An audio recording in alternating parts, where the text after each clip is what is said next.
নমস্কার। লালু আলমের লাঠি, মাননীয়ার ব্রেন আর পশ্চিমবঙ্গের কয়লা পাচার, এই তিনটি এখন ওতপ্রোতভাবে জড়িয়ে গেছে। কিন্তু দেখুন, লালু আলমের লাঠি বা মাননীয়ার ব্রেনের উপর তো আমার নিয়ন্ত্রণ নেই। এই ব্রেনের কি পরিস্থিতি, আগে কেমন ছিল, এখন কেমন আছে, ব্যাপারটা পুরো গেছে কিনা সেটা আপনারা বিচার করবেন। কিন্তু কয়লা পাচার নিয়ে গতকাল এবং আজ তিনি আমার নামে কিছু অভিযোগ তুলেছেন। গতকাল তো সরাসরি জগন্নাথ চট্টোপাধ্যায় বলেছিলেন, আজকে বলেছেন জগন্নাথ বিজেপির বড় ডাকাত। কয়লার টাকা নাকি অমিত শাহকে পাঠায় ভায়া গদ্দারের মাধ্যমে। আমি সে বিষয়ে কয়েকটি প্রশ্ন মাননীয়াকে করতে চাই এবং কিছু বিষয় আপনাদেরও জানাতে চাই, তারপরে তারও কিছু উত্তর চাই এবং তিনি যে অভিযোগ করেছেন তার প্রমাণ তাকে করতে হবে।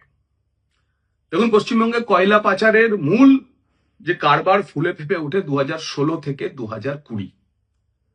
2016 সালে সরকারে আসার পর পশ্চিমাঞ্চলে কয়লা পাচার প্রাতিষ্ঠানিক রূপ পায় পুলিশ প্রশাসন এবং শাসক দলের ছত্রছায়ায়। এই 16 থেকে 20 সেই সময় আমি রাজনীতিতে ছিলাম না, আমি ছিলাম সাংবাদিক। এবং ঘটনাচক্রে কয়লা কেলেঙ্কারির প্রথম খবর, লালার ডায়েরির খবর এই শ্রীমানই করেছিল। লাল ডায়েরি, লাল ডায়েরি, লাল ডায়েরি। লালার ডায়েরির প্রথম পাতা লাল ছিল কিনা জানি না, কিন্তু কয়েক হাজার পাতা যে ডায়েরির পাতা সংগ্রহিত হয়েছিল তার কয়েকশো পাতা আমার কাছেও আছে। আপনাদের দেখাই সেই লালার ডায়েরির কয়েকটি পাতা, এরকম কয়েকশো পাতা আমার কাছেও আছে। এই যে কোন ডেটে কাকে কার মাধ্যমে লালা টাকা দিয়েছিল তা সব এভাবে লিপিবদ্ধ করে আছে। মাননীয়ার কাছে বলতে চাই যে আপনি চ্যালেঞ্জটা নেবেন নাকি?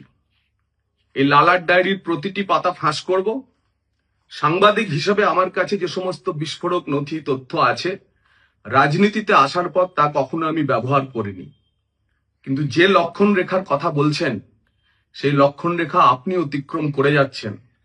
ফলে আমাকেও কিন্তু এবার আমার কাছে যা নথি আছে তা প্রকাশ করতে হবে এবং তাতে আপনার মান সম্মান, আপনার দলের মান সম্মান, আপনার দলের নেতাদের মান সম্মান, আপনার পুরো সিস্টেমের মান সম্মান বাঁচবে কিনা জানি না, আমি তা করব। তাই যে সময় আমি রাজনীতিতেই ছিলাম না, আপনি বলছেন সেই কয়লার সময় নাকি কয়লার টাকা আমি ব্যবহার করেছি। তো কাল না হয় আমি ব্যবহারকারী ছিলাম যখন আমি ছিলাম একজন সাংবাদিক, আর আজকে আপনি আমাকে সরবরাহকারীতে পরিণত করেছেন, এবং তাও যাকে তাকে না, একেবারে দেশের স্বরাষ্ট্রমন্ত্রীকে আমি নাকি কয়লার টাকা সরবরাহ করি। গেছে গেছে, পুরো গেছে। আরো একটা নথি আপনাদের দেখায়, প্রমাণ হয়ে যাবে না কি কি আছে, কি কি বেরোতে পারে।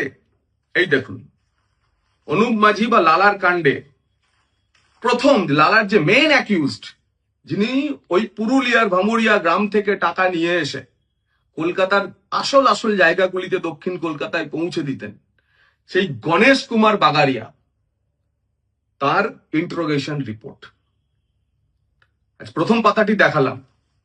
যদি প্রয়োজন হয় প্রতিটি পাতা, প্রতিটি প্রশ্ন পিএমএলএ অ্যাক্টের 50 নম্বর ধারা রেকর্ড করা বয়ান ইডির সামনে যা আপনাদের সামনে তুলে ধরবো। আর একজন বামাপদ দে, তারও ইন্টারোগেশন রিপোর্ট আপনাদের দেখালাম। এই রিপোর্টগুলি যদি সামনে নিয়ে আসি, সম্মান থাকবে তো মাননীয়া? চ্যালেঞ্জ যদি নিচ্ছেন তাহলে ভালো করে চ্যালেঞ্জ নিন। আর আপনি বলেছেন পেন ড্রাইভ আছে, প্রকাশ করুন পেন ড্রাইভ। সাংবাদিক হিসেবে এবং তারপরে পশ্চিমবঙ্গের কয়লা পাচার চক্রে নিয়ে সবচেয়ে সক্রিয়, সবচেয়ে বেশি লেখালেখি যদি কেউ করে থাকে এই শ্রীমান। এই কয়লাতন্ত্রের একজনও আর কাঠি থেকে শুরু করে অন্য কেউ, যে কেউ বলুক এসে সামনে, তারা আমাকে চেনে জানে। লালু আলমের লাঠি আর আপনার ব্রেনের কি রসায়ন আমি জানি না, তার জন্য আমাদেরকে কেন আপনি এভাবে আক্রমণ করছেন? কেন হেনস্থা করছেন? এভাবে প্রকাশ্যে বলে আমাদের ভাবমূর্তি নষ্ট করার চেষ্টা করছেন। আপনি লালু আলমের লাঠি এবং আপনার ব্রেনের রসায়নটা ঠিক করে নিন। 2016 সাল থেকে 2026 সাল 10 বছর এই যে চক্র চলছে কয়লা পাচার, তার আগেও চলেছে, অজস্র মামলা হয়েছে, অজস্র এফআইআর হয়েছে, তাতে আপনার কিছু এফআইআর তার সঙ্গে সরাসরি যোগ আপনার ভাইপোরও রয়েছে।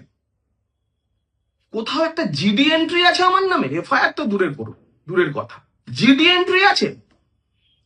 এই চক্রের কোন মানুষের কোন বয়ানে কোথাও আমার নাম উল্লেখ আছে? আপনি প্রকাশ্যে আনুন।